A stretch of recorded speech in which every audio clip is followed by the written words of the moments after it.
ఎస్ఐబిలో మొత్తం 15 మంది అధికారులు టాపింగ్ వ్యవహారంలో కీలక పాత్ర పోషించినట్లు చెబుతున్నారు. ఇప్పటికే ప్రాథమిక విచారణలో టాస్క్ ఫోర్స్ మాజీ డీసీపీ రాధాకిషన్ రావు ఉన్నట్లు చెప్పేశారంటున్నారు. ఇంకోవైపు దేశంలోనే తొలిసారి టెలిగ్రాఫ్ చట్టాన్ని ఈ టాపింగ్ కేసులో ప్రయోగించేందుకు హైదరాబాద్ పోలీసులు సిద్ధమవుతున్నారు. కోర్టులో మెమో కూడా దాఖలు చేశారు. కోర్టు అనుమతిస్తే సీన్ ఎక్కడికో వెళ్లడం ఖాయమే. టెలిగ్రాఫ్ చట్టం ప్రయోగిస్తే ఈ కేసులో జరగబోయే మార్పులేంటి, ఎలాంటి ఆధారాలు చూపితే కోర్టులు టాపింగ్ కేసులో శిక్షలు వేస్తాయి, ఆ డీటెయిల్స్ ఇప్పుడు చూద్దాం.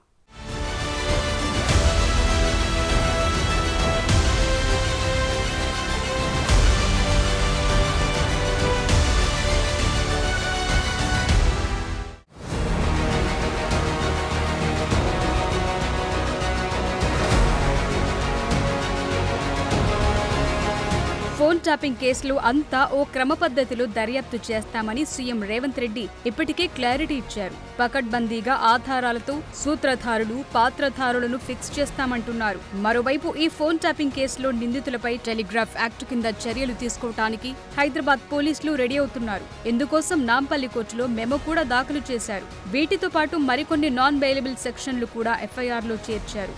3 చట్టాల్లోని 8 సెక్షన్ల కింద అభియోగాలు మోపారు. ఐపీసీ, పీడీపీపీ, ఐటీ చట్టాల్లోని సెక్షన్లు చేర్చారు. నిందితులపై ఫోన్ ట్యాపింగ్ ఆరోపణల కింద అభియోగాలు దాఖలు చేయాలంటే ఖచ్చితంగా ఇండియన్ టెలిగ్రాఫ్ యాక్టును జోడించి అందులోని సెక్షన్లు వర్తింపచేయాలని న్యాయ నిపుణులు సూచించారు. దీంతో పోలీసులు ఆ విధంగానే మెమో దాఖలు చేశారు. న్యాయస్థానం అనుమతి ఇస్తే దేశంలోనే టెలిగ్రాఫ్ యాక్టు అమలు చేసిన మొదటి కేసుగా తెలంగాణ ఫోన్ ట్యాపింగ్ కేసు సంచలనంగా మారటం ఖాయమే.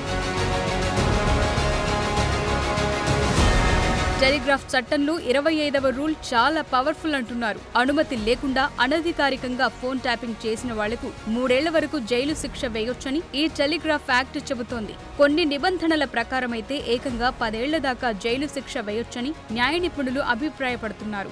ట్యాపింగ్ కు సంబంధించి పక్కా ఎవిడెన్స్ దొరకటం కష్టం కావడంతో ఇప్పటి వరకు ఏ రాష్ట్ర సర్కార్ కూడా ఈ చట్టాన్ని ప్రయోగించే పరిస్థితి రాలేదంటున్నారు.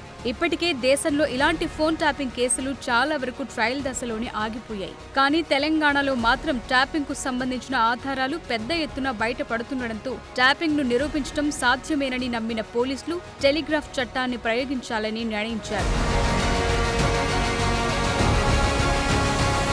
ఇండియన్ టెలిగ్రాఫ్ యాక్ట్ 1885 చట్టంలోని సెక్షన్ 52 ప్రకారం దేశ సార్వభౌమత్వం, సమగ్రత, శాంతి భద్రతల పరిరక్షణ, ప్రజా శ్రేయస్సు వంటి అంశాల్లో రాష్ట్రాలు లేదా కేంద్ర ప్రభుత్వం ట్యాపింగ్ చేసే వీలు ఉంటుంది.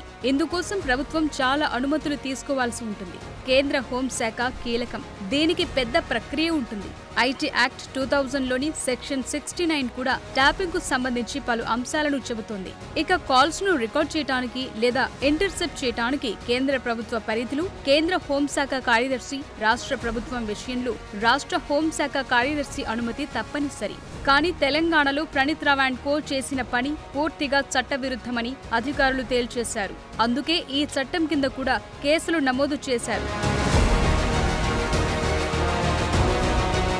టాస్క్ ఫోర్స్ మాజీ డీసీపీ రాధాకిషన్ రావును పోలీసులు సుదీర్ఘంగా విచారించారు.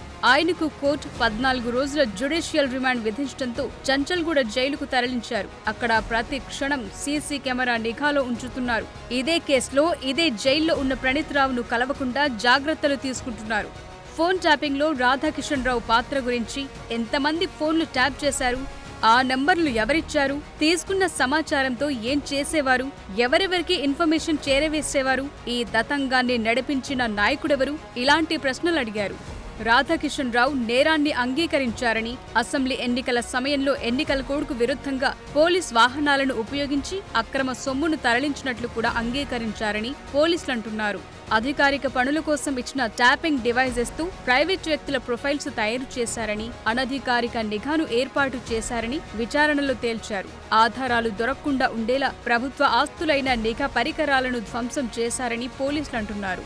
నిందితుల కస్టడీ ముగిసేలోపు మరికొంతమంది అధికారులు, రాజకీయ నేతల పేర్లు బయటకొచ్చే ఛాన్స్ ఉందంటున్నారు. ట్యాపింగ్ పై ఎస్ఐబి అదనపు ఎస్పీ డి రమేష్ ఫిర్యాదుతో పంజాగుట్ట పోలీస్ స్టేషన్లో ప్రణీత్ రావ్ అండ్ కోపై మార్చి 10న మొదటగా కేసు నమోదైంది. ఆ తరువాతి నుంచి ఇది రోజుకో మలుపు తిరుగుతూ స్పీడ్ అందుకుంది. అనధికారికంగా ట్యాపింగ్ చేయటం ఒక నేరమైతే ఈ లొసుగులు పట్టుకుని దందాలు చేయటం, డబ్బులు గుంచటం, బ్లాక్మెయిల్ చేయటం ఇవన్నీ మరిన్ని తీవ్రమైన నేరాలు. సో అన్ని రకాలుగా ఇరుక్కుపోయిన పోలీస్ ఆఫీసర్ల సంఖ్య పెరుగుతోంది. ఫోన్ ట్యాపింగ్ వ్యవహారంపై తెలంగాణ డీజీపీ రవిగుప్తాకు కాంగ్రెస్ పార్టీ ఫిర్యాదు చేసింది. హుజరాబాద్ బైపోల్ నుంచే రాష్ట్రంలో ఫోన్ ట్యాపింగ్లు జరుగుతున్నాయన్నారు. కేసీఆర్ ఫామ్ హౌస్ నుంచి ఇప్పటికీ ట్యాపింగ్ వ్యవహారం నడుస్తోందని సంచలన ఆరోపణలు చేస్తున్నారు. పోలీసులు వెంటనే కేసీఆర్ ఫామ్ హౌస్ లో తనిఖీలు చేసి ఆధారాలు సేకరించాలన్న డిమాండ్లు పెరుగుతున్నాయి. ప్రముఖులు, వ్యాపారవేత్తల నుంచి వసూళ్లకు పాల్పడ్డారని, ఈ వ్యవహారాన్ని నిర్లక్ష్యం చేయొద్దని సమగ్ర విచారణ చేయాలంటున్నారు. ఫోన్ ట్యాపింగ్ వ్యవహారాల్లో సంచలన విషయాలు బయటకొస్తున్నాయి. చాలా మంది బాధితులుగా ఉన్నట్లు తెలుస్తోంది. కొందరి జీవితాలే తలకిందులయ్యాయంటున్నారు. ట్యాపింగ్ డివైజ్లలోని పూర్తి సమాచారం రీట్రైవ్ అయితే అసలు కథలన్నీ వెలుగులోకొస్తాయంటున్నారు. ఎస్ఐబిని చాలా కాలం పాటు పదవి విరమణ పొంది ఓఎస్డీలుగా పనిచేస్తున్న వాళ్లే నడిపినట్లు తెలిసింది. ఇలాంటి దాదాపు 15 మంది అధికారులను ఆధారంగా చేసుకుని కథ నడిపినట్లు చెబుతున్నారు. ఓ మాజీ డీఐజీ, 3 మాజీ ఎస్పీలు, 5 అదనపు ఎస్పీలు ఇందులో కీలకంగా పనిచేశారంటున్నారు. అయితే ప్రభుత్వం మారిన తరువాత ప్రభాకర్ రావుతో పాటే వీళ్లు కూడా రాజీనామా చేసి వెళ్లిపోయారు. సాధారణంగా ఎస్ఐబి లాంటి సున్నిత విభాగాల్లో మాజీ అధికారులను, ప్రైవేట్ వ్యక్తులను కీలక స్థానాల్లో ఉంచారు. కానీ గత సర్కార్ హయాంలో అలా జరిగిపోయింది.